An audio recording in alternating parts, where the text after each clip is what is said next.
right now, the way that I define success in this season is getting paid to do what I feel like I was made to do. That's what I feel like is success for me, is that when I go to work every day, I feel the value that I'm providing to them, to my client, to my one-on-one coach, to you right now. Like, I feel like I'm adding value, and I can only do that if I'm living in that area of what's magical about me or what's my superpower. Welcome to Authentic Energy, a podcast dedicated to getting to the bottom of what it means to be your true, authentic self at work. I am your host, Wendy Brand, a former corporate executive turned transformation coach. Let's take this learning journey together as I meet with guests weekly to learn how they've managed, or not managed, to find the elusive boundaries and success in their career and what it really means to find balance. Our guest this week is Kersten, a friend, former colleague, facilitator, consultant, and coach. Kathy has over 15 years of experience working with Gallup's Clifton Strengths, coaching and training thousands of people. She is a master at helping individuals, teams, and entire organizations align their talents and strengths to achieve peak performance. Kathy's bold and insightful coaching style helps individuals to not only maximize their strengths, but leverage the strengths of those around them. And spoiler alert, listen close and you'll get to hear that bold and insightful coaching style in this episode as Kathy sneaks in some coaching on me. Kathy has also helped teams set aside stifling problems and generate possibilities that combine their unique strengths, achieving more than they imagined possible together. I really enjoyed this conversation with Kathy. If you're not already familiar with Clifton Strengths, you will learn more about them from Kathy and how teams and organizations can use them. But what was special to me about this conversation is the alignment to one of the key elements that I believe can help someone prevent burnout. I've come to understand that part of preventing burnout is about being true to your authentic self and setting boundaries to protect your energy. And if you've been following along on the authentic energy journey, you've been hearing that common thread throughout. So I think the strengths fit beautifully into this conversation. Understanding your strengths and what you uniquely bring to the table can provide insight into becoming your true authentic self, because those are the things that can fill your bucket or boost your energy, or without playing true to them, allow your energy to be depleted. I'll stop giving away spoilers and get on with the show. Kathy, I'm so excited that you've joined us on the show today. Thank you for being here. Let's start out by having you tell us a little bit about where you've been, your career, and what you're doing now. Well, thank you, Wendy, for allowing me to be here and inviting me to be here. I'm ecstatic to be on the Authentic Energy podcast. Where did my career begin? The meaningful part of my career began whenever I hit the career lottery in 2006, when I joined Rackspace Hosting in San Antonio, Texas. And I call it the career lottery because of two things. I got to play in roles where I got to play to my strengths, and I got to work among brilliant people around me in all kinds of different functions. And it was an opportunity to learn more about myself and the brilliance of others there at Rackspace. So that's how I started my career. In 2013, I left Rackspace and began my consulting business that I have been doing now for over 10 years, in which I help leaders build teams based on strengths. Awesome. So you got to Rackspace a year before me. I got there in 2007, and I would agree that it was hitting the career lottery. And I was there from 2007 to 12. And then 15 to 18. So just all of the experiences we had in that organization, you just can't, it would take a lifetime to do those things in other companies, but we got to do it all in one place. I agree, it was career lottery. It's so awesome. And that's where I get excited when I get to talk to people who are in startups, thinking about all the different hats you get to wear because the growth of the business is pulling you beyond what you can hire for. So you get so much opportunity to play in different spaces and to work with different teams. And then if you have the opportunity and the enterprising type of attitude to go out and build things, man, you can build certain aspects of your role that don't exist. And that was definitely the case for me. And two parts of my career at Rackspace that are my favorite are whenever I got to build the Racker engagement team, and then as well as help build the Rackspace Foundation, which was a nonprofit that we gave, that employees gave money to, that helped invest money into the surrounding public schools. But those were the two parts of my career that I felt like, man, this is like once in a lifetime type of experience. Yeah. So it's really fun. Awesome. I got to meet you, Wendy Brand. Aw, and I got to meet you. That was a highlight. Okay, well, tell us. So your consulting is doing what? Tell us about your consulting business. Sure. So I said I help leaders build strong teams with StrengthsFinder, but really I'm a consultant and I'm a coach. I do executive coaching. I do team coaching. Most of my work is done in teams. So I'm a little bit of a trainer, facilitator that helps teams make sense of the talent on the team utilizing the language of StrengthsFinder, or Clifton Strengths is what it's been rebranded in recent years. But most of us know it from the book called StrengthsFinder 2.0 that's been out for 20 years. 29 million people have taken StrengthsFinder. And I just realized pretty early on in my career at Rackspace and what I'm doing now that I innately understand people's talents. When I learned the vocabulary of StrengthsFinder, it made a lot of sense in my brain, and I'm a maximizer. So I love helping orient people towards success. Tell me your dreams. I want to help you build the plan toward it. Tell me where you're feeling stuck. I want to help get you unstuck. And so this coaching role, it gives me the opportunity to work with people in many different industries, mostly in tech, I'll be honest, because of my roots at Rackspace. But, I work with higher ed, I work with nonprofit, I work in small businesses. I have a whole little list of family-owned businesses that I have the honor of coming alongside, and then a lot of tech companies that are wanting to make sense of the talent they have on their teams, and they want to utilize StrengthsFinder and an expert in the area to help guide them through the process and the journey of understanding their strengths. How exciting. You must be playing to your strengths. I think that I am. When I was getting ready for this conversation, I went to my bookshelf because I was like, okay, where is my StrengthsFinder 2.0 book? Oh, here it is. And when I was looking for that book, I came across How Full Is Your Bucket and Go Put Your Strengths to Work. So I have all the books. I mean, maybe there's more, I don't know. But for our listeners that don't know about StrengthsFinders, tell us a little bit about what it is and how it's used. Sure. So it's a positive psychology assessment, right? And you can take the assessment for $25, and it's going to take you about 35 to 45 minutes to complete the assessment. It's going to ask you 178 different questions. It sounds like a lot. It moves pretty fast because you have to answer in 20 seconds or less. And the output of that assessment is your top 5 strengths. And you can purchase the full 34 report, but where you get all of your strengths, there's 34 of them. But in organizations, to make sense of it, we usually focus on the top 5 or the top 10. And it's simply a common language to understand talent. That's all it really is. You can go really deep into how this helps you be more self-aware and others aware through the process of it. But it's just adding to your cool toolkit in your mind to describe what's right with people.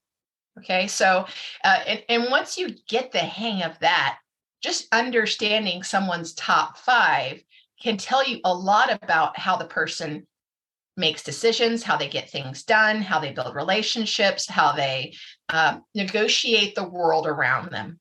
And, a person like me who's gotten to work with thousands of people, what keeps it fun for me is that I hardly get to meet someone who has the same top 5, who has a strengths twin in their own organization, because the combinations are endless. Well, not endless for those people who are analytical. It's not endless, but it's something like 1 in 33 million people have your top 5. in the same order. So it's very, like when you think about large organizations, when you have your top 5, it's almost like your unique thumbprint in a way of your talents. And so it makes it a lot of fun, and it kind of shows us how diverse we are.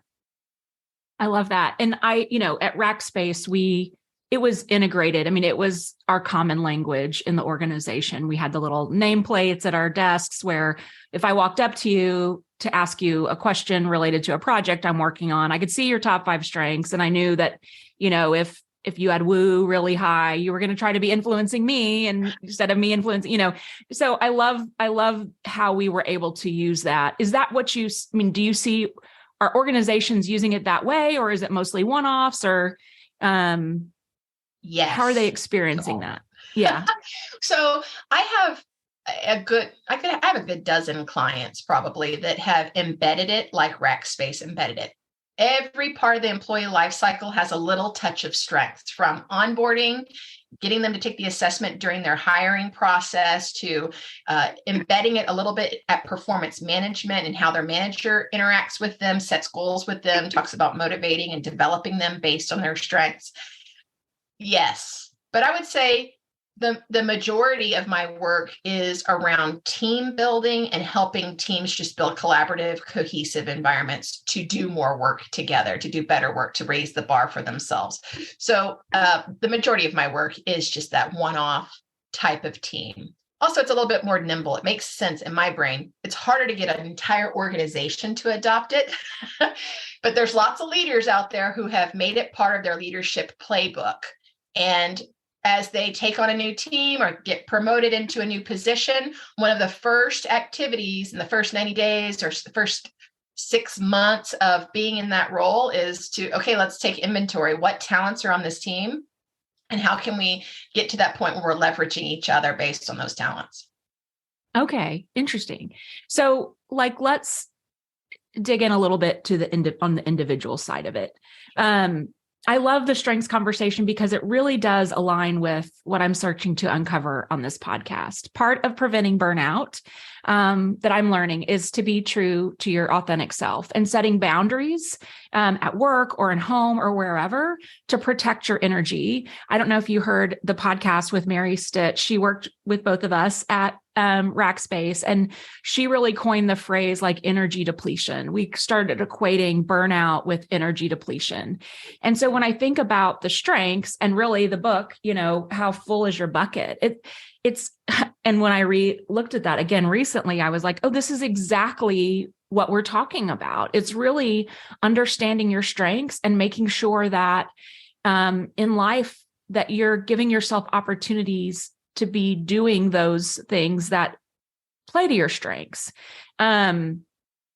So do you agree? First of all, do you agree with that? 1,000%. Okay. Absolutely. And part of my departure story from Rackspace, it was a good, friendly, amicable departure. I was a little crispy in my final days at Rackspace, but I had moved through the crispy part into a very great gratitude feeling about my journey there. And I thought my journey could potentially continue, much like I thought I might boomerang like you did, Wendy. Yeah. But in the end, this consulting gig came available, and I'm thinking, okay, wait, yes, this fits me perfectly. But mine is a strength story. I sort of lost my energy, or one of my strengths in particular was really in friction with my current position and what was happening around me within the organization that depleted the energy of my strengths. One of my mentors called it obeying your strengths. You got to obey your strengths. And he gave me that coined term, and I named a podcast after it, right? But really, I had stopped obeying some of my strengths, in particular, the strength of belief. So I have in my top 5, strategic input learner. That really just tells you I'm a bookworm. Belief, which means I have lots of core values, and I have lots of passion around the right way to do something. And then I have maximizer, that just wants to up level everything and optimize and push for excellence unendingly almost. And so one of the grinds of my strengths being out of line and where it was draining my energy was around belief. As I was running employee engagement, there were other departments that were taking parts of my role and then sort of twisting it to put the process and the data above the people. And while I was okay with them taking my role and like living it out and iterating, because I just saw myself as the Pied Piper who beat the drum that we care about employee engagement and advocacy and feedback, I truly felt like they were doing it for the purpose of gathering data and less about creating a conversation. And Wendy, that happened for like 6 or 8 months. And when I was leaving, one of those leaders actually reached out to me and pulled me into an office and said, I'm so sorry to hear that you're leaving. And I want to know, have I been pushing you too hard? Because it wasn't like I had just laid down and said, okay, you're right, take the process and the data over the people. He knew the whole way that I was challenging him on this. And I'm like, it didn't help.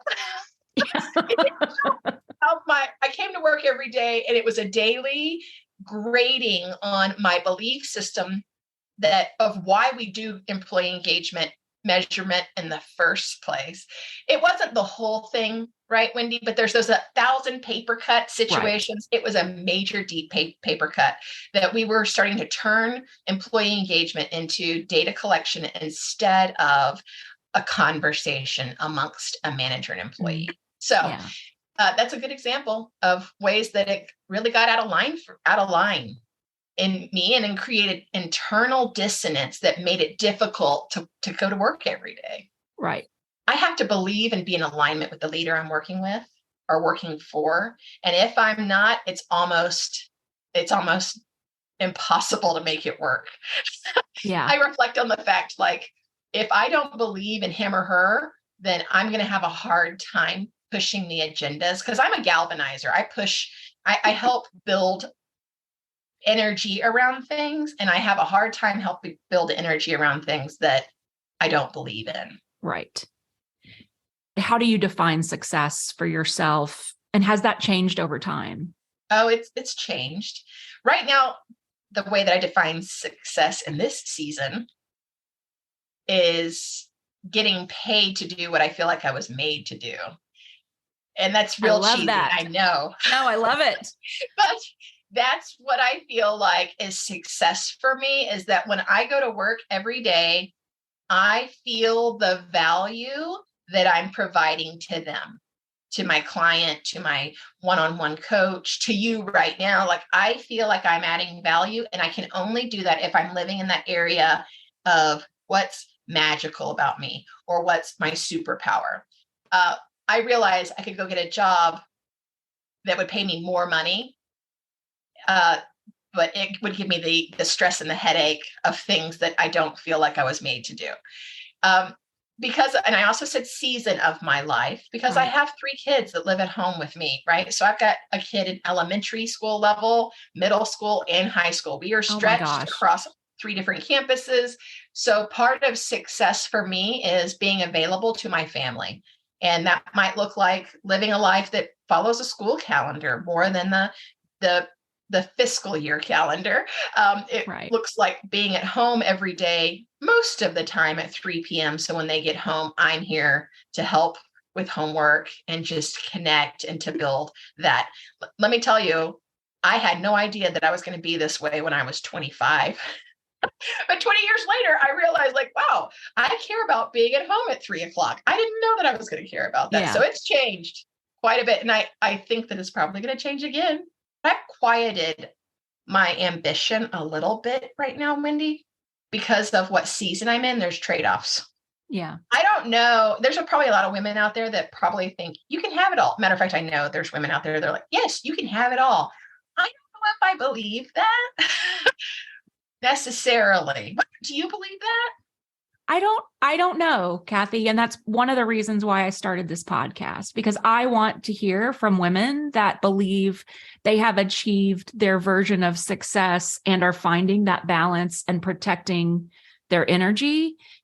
Because I don't know, it wasn't true for me, but I also think my measure of success it depends on your measure of success. And that's why I asked the question, because I think if your measure of success is to become the chief people officer, or maybe even VP of L&D, like how much personal life do you get? How, can you still work out in the mornings, and can you can't be home for your kids at 3, probably, No. so Right. it is that, what is your definition of success? And then how willing or, how able are you to protect the things that are important to you?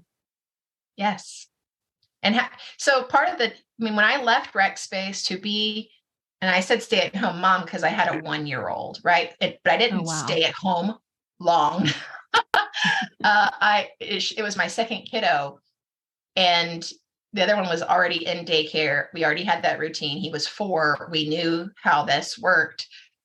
And then I brought them both home. And then before I knew it, I was doing coaching calls, or I was getting opportunities to do speaking engagements. And all of that started rolling in. And I had to make that decision. I was fully prepared to make the sacrifice of I'm married to a public school teacher. I was working at a tech company. I was the breadwinner. I made that sacrifice. I jumped off that ladder. We did everything that we could do to make it work. Right. We don't pay school teachers enough, by the way. 100%. I agree. Yeah. And so there were all kinds of sacrifices that I was prepared to make that I didn't end up having to make, because this consulting business, like what I'm known for, and just started taking off. And then it happened with ease, fortunately. Awesome. But there was a lot of things that I was willing to say, I'm going to do this, and I'm going to have this, and this is what my definition of success is. And what's interesting, what we're not talking about is, for a while at Rackspace, my definition of success was pleasing my boss. Right. Yeah. Yes. And that was unfortunate. Whoa. Unfortunately, I allowed that to be my definition of success. No, I went through the same thing, and that's why I suppressed my own priorities in order to achieve for the organization. And that's where I burned out. I mean, that's where but it also, again, my definition of success was my title and my money. And so any job that I've taken where that's been the main focus, that's where I burn. And so that's a lesson for me that I've had to learn. But it goes back to, for me, it goes back to my roots and how I grew up. And so what I wanted to be different for myself, and what I wanted to be different for my son, and, all the things, it's just kind of ingrained. And so it's kind of unraveling some of that, and now saying, what do I want for me? So now that you're saying that, thank you for bringing that up, because what you just brought to mind is really important to me. In my journey of that, I hired a coach in 2016, and she helped me unwield all of my beliefs about work. And I came to grips with some of my beliefs about work. Mm-hmm. I came from humble beginnings. I was a first generation college student, the first knowledge worker in my family. And it's different because my parents sacrificed a ton. I had no idea that if we asked my parents, they'd say we were poor. I had no idea we were poor. Wow. I had no idea. And it wasn't because they were going into debt. It was like I was loved and had a happy life. Right. As far as I knew, we had everything we needed. That was the 80s. So there wasn't constant social media telling me I don't have things and I'm going to beautiful places. But it's, but I did see my parents sacrifice constantly. And I equated work to sacrifice. Yes. Work hard. I do love working hard. So don't, this job is not easy. I still get burnt out. Matter of fact, call me around times that strategic leadership teams want to have retreats, particularly November and December. I'm pretty crispy every November and December, y'all, because people are, come have a retreat. That is so and I'm facilitating a retreat. It is psychologically draining. And then I have to go shop for people's Christmas presents. I'm a little crispy in December. So I got to take some time off. Yes. Take care of yourself during that time. Absolutely. Right. Well, yeah, it does. It goes back to our beliefs, right? Which I'm learning too. Our beliefs drive our thoughts, which drive our emotions, and our emotions drive our actions. So it's a ripple effect. Getting back to strengths, I want to pressure test this with you. Would you say this is true? Strengths aren't what you're good at, and weaknesses aren't what you're bad at. Yeah. How would you say that differently? If strengths aren't what you're good at, why do we define our strengths? Oh, this is so good. Wow, you're really good at this. Okay, so because that's a subtle thing there that you got to be aware of, but it's like that's ninja intelligence, Wendy. Okay, because so much of our world is focused on what you're good at if you have achievement in it, or you know what your strength is, something you're good at, and that's not true. I'm good at event planning, and I hate it. It drains me. So that's my example of like something I'm good at. I can throw a great party, and I don't have any fun at the party because it's a misery, right, for me. But you know what I am good at? Facilitating a workshop. And when I leave the workshop, I feel almost like I had an out of body experience. Like, you know how awesome. Beyonce has that alter ego. Yes. She's not the on stage, right? Like, she's not the on stage on Monday through Thursday, but Friday and Saturday, I can't remember what she calls herself, but it's that out of body experience. I have that in strengths workshops. So I feel invincible when I'm done. I feel alive. They are picking up my energy. So I always get really great reviews in that shared experience. That's an example of strength. Let's go to the weakness side. A weakness is not something you're bad at. I'm bad at math. Like, I have math anxiety. I have to use a calculator. I don't like doing things in my head. I hired an accountant. It was like the first person I hired when I started my consulting business. I don't want to do my taxes. I don't want to do my books. So I have tools and support systems around that. Does it get in my way in my job? Nope. It's not a weakness. My lack of desire to do math is not a weakness until it's a part of my job that matters. Okay. So what could be a weakness in my position actually could come from strength. And this is why I say it's ninja level intelligence here, Wendy, because I told you I have maximizer in my top 5. Sometimes my maximizer won't even start doing something if I know that I'm not going to be awesome at it. Wow. Is that a problem in my business? Heck yes. That slows me down on participating on social media because my graphic isn't going to be just beautiful, or someone else can do it better. So why am I even doing it? Like, why do I even play if I can't be excellent? But just go put a LinkedIn post out. Does this make sense? Like, so sometimes my maximizer can weaken me. It sure as heck weakens people around me in relationships when I maximize their ideas. I mean, think about it. I'm mothering 3 kids and I'm a maximizer. I'm a maximizer mom. So they come in with an idea like, hey, mom, can we go get ice cream on Sunday? And I'm like, not only can we get ice cream, let's invite 5 friends. And after we get ice cream, we'll go to the park and let's bring our fishing poles and we'll fish and we'll, and it'll be a party. And they're like, Mom, I just really wanted Rocky Road. Like, no, but I optimized it and I do it all the time if I'm not being self-aware. So it does weaken me. Okay. That makes sense. Yes. Thank you for that clarity. Does it? You have achiever in your top 5, right? Yes. And activator. All that you just told me and activator. So all that you just told me about when you were burning out, was it because of your achiever, loving, and your activator to go, go, go, go, go, go, go, get to the next level? And my responsibility. Oh, the trifecta. Can you imagine? Yeah. The trifecta. Yeah. So it was taking on, continuing to take on. I think my final breaking point, I was given all of the training teams at this organization. No one had like all of these teams had never come together. I had hundreds of people reporting to me, and I couldn't say uncle. I just could not say this is too much because of all of it. My responsibility, my achiever. I wanted to do it. I wanted to be good at it and check, so Yep.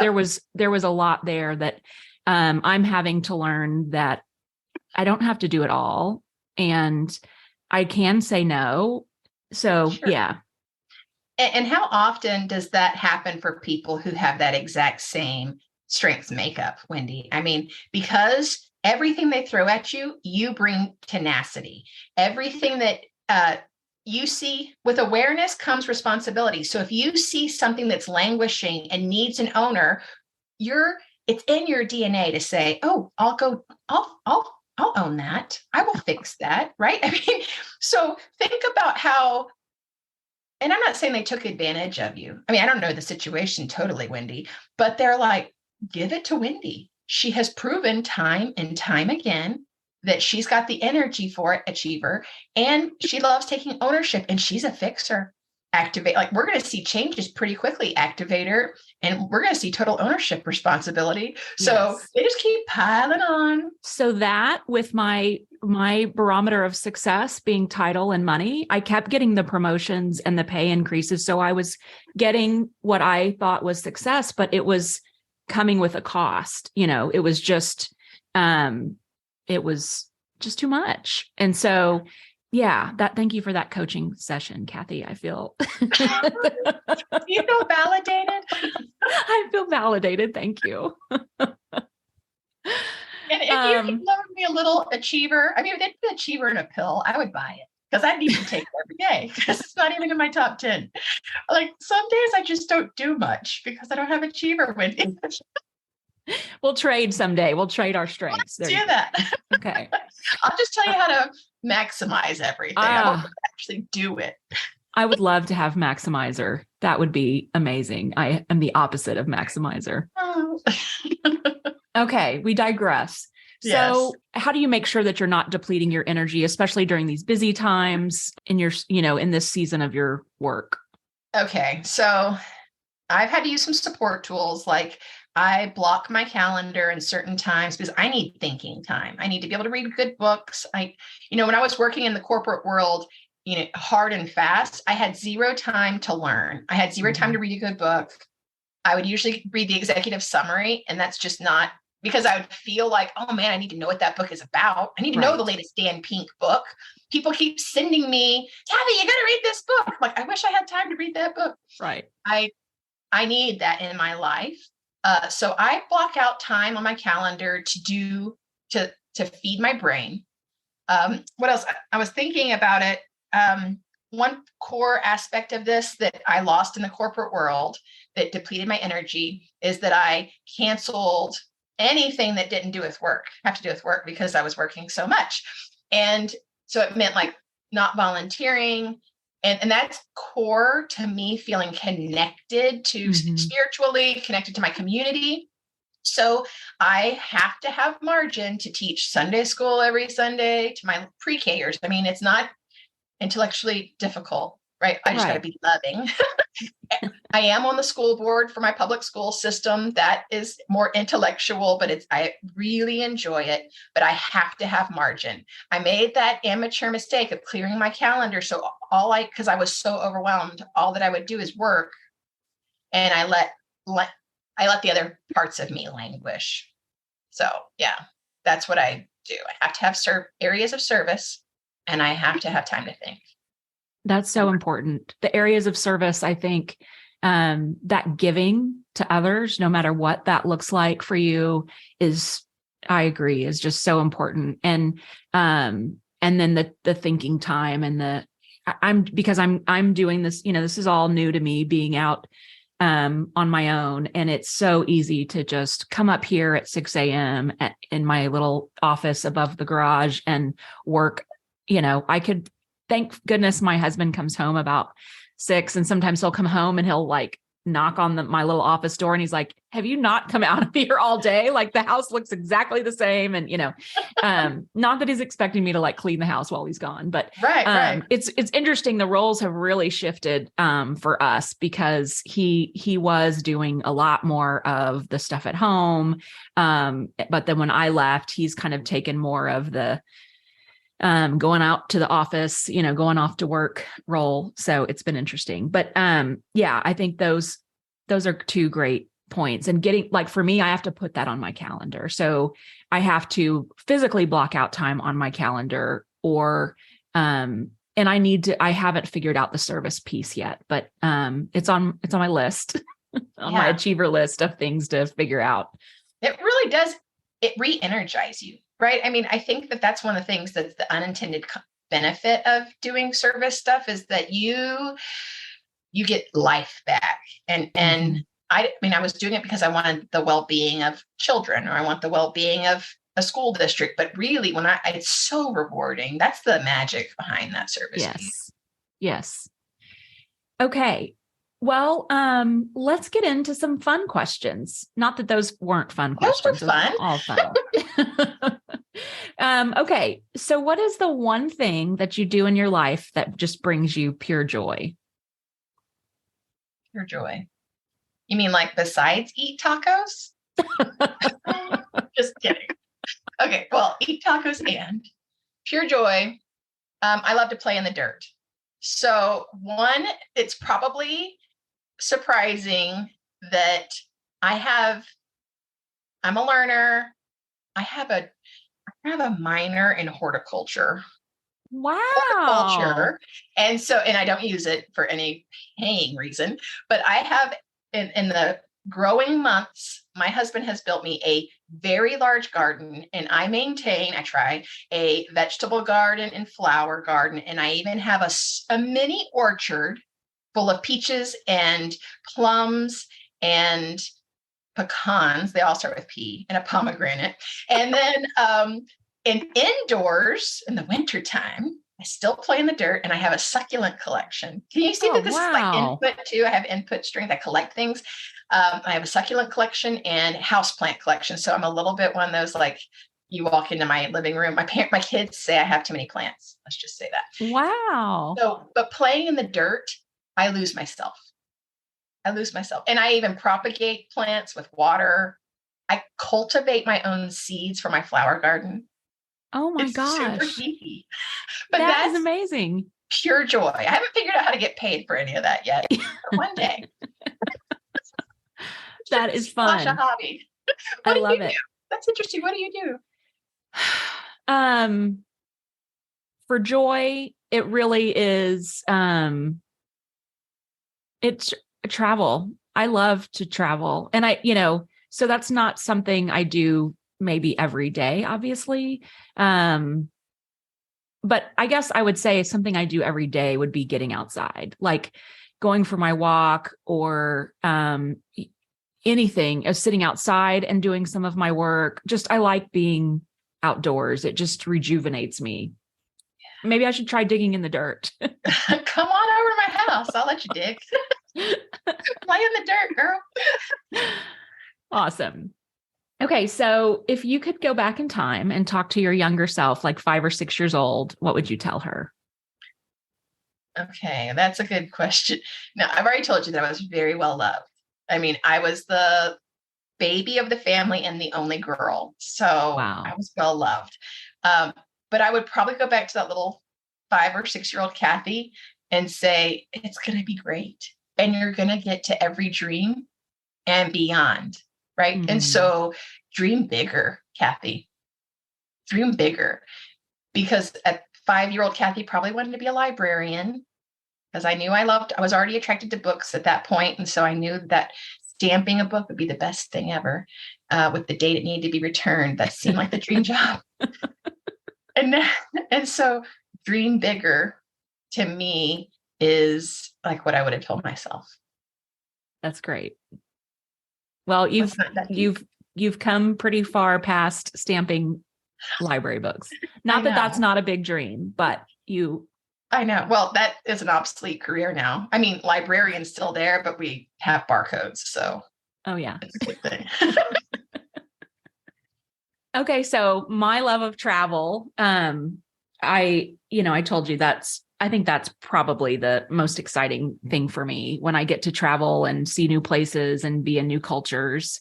So I'm curious, where have you been that you have really enjoyed? What's your favorite place that you've traveled to? And then what's on your bucket list? Oh, I've made travel a priority in the last, let's say 10 or 15 years. So we try to go.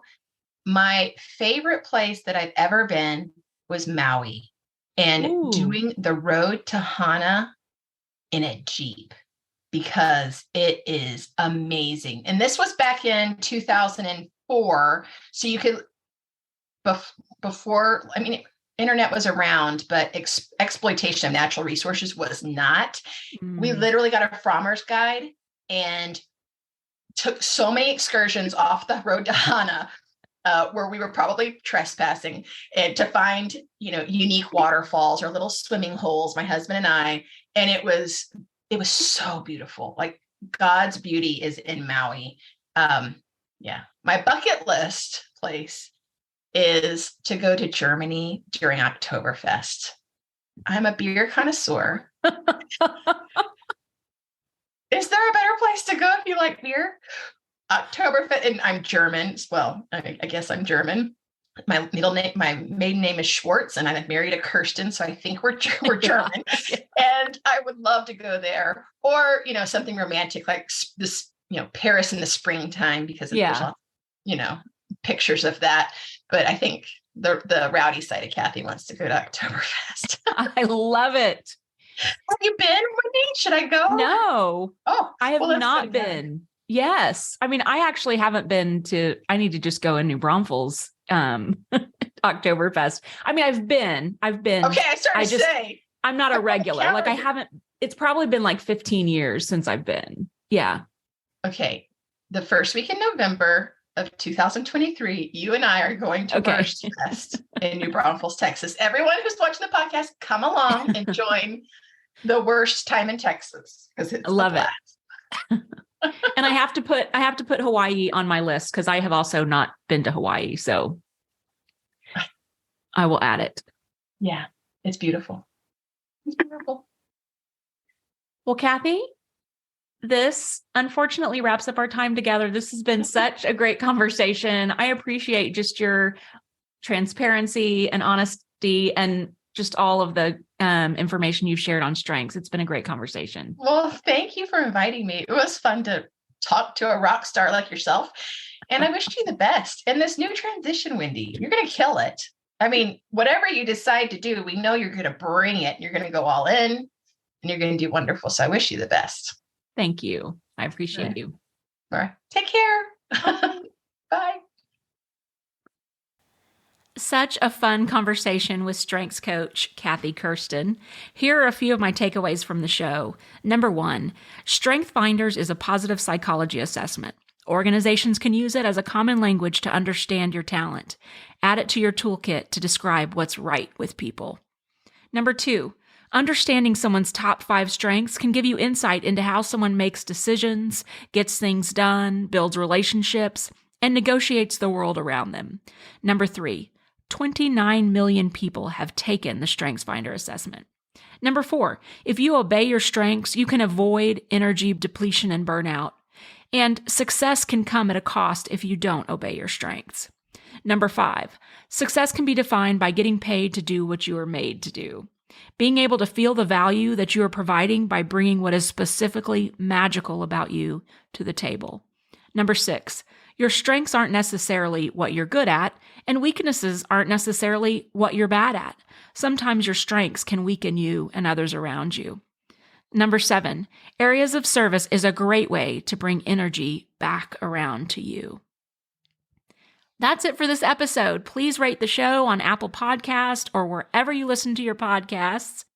If you'd like to contact Kathy, you can visit her website at kathykersten.com. That's Kathy with a K, Kersten, Kersten.com. Or connect with her on LinkedIn, or check out her podcast, Obey Your Strengths with Kathy Kersten, on Apple Podcast or wherever you listen to your podcasts. And I am still looking for 10 human resource leaders to receive a free coaching session from me in Q2. Sign up at wendybrandcoaching.com/free.